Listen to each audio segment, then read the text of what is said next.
Mahigpit na seguridad ang ipinatutupad sa National Bureau of Investigation kung saan nananatili sina Sheila Guo at Cassandra Ong.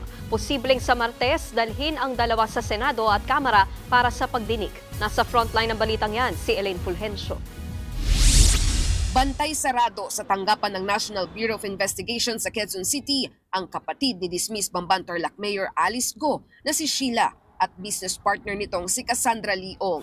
Sumalang ang dalawa sa inquest proceedings ng NBI kahapon para sa mga reklamong obstruction of justice, harboring a fugitive at paglabag sa Philippine passport law.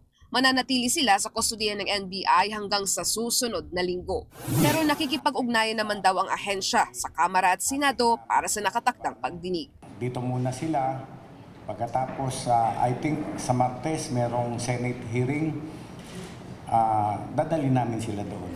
Nakatanggap naman ng report ang Presidential Anti-Organized Crime Commission o PAOK na nagtangka raw umalis ang kapatid ni Alice na si Wesley Guo mula Batam, Indonesia papuntang Hong Kong. Ito'y bago pa mahuli ng mga otoridad sina Sheila Guo at Cassandra Ong. Ginamit niya ang Philippine passport para makapasok sa nasabing bansa bago muling lumipad papuntang Singapore at sumakay ng ferry boat papuntang Batam, Indonesia.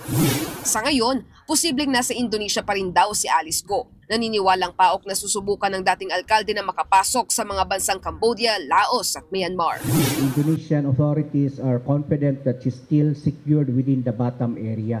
We're confident that she's trying to get into the Golden Triangle. Because the family, the Guo family has business interests, gambling interests in Cambodia. Hindi pa raw agad maaaresto si Guo dahil hinihintay pa ang arrest warrant na ilalabas ng Department of Justice.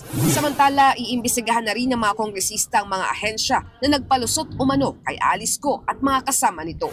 Isa po ito sa mga tatalakayin natin this coming budget, pagharap ng mga ahensya sa amin upang may paliwanag nila kung bakit nagkaroon ng ganitong sitwasyon at para maiwasan po natin na maulit ito.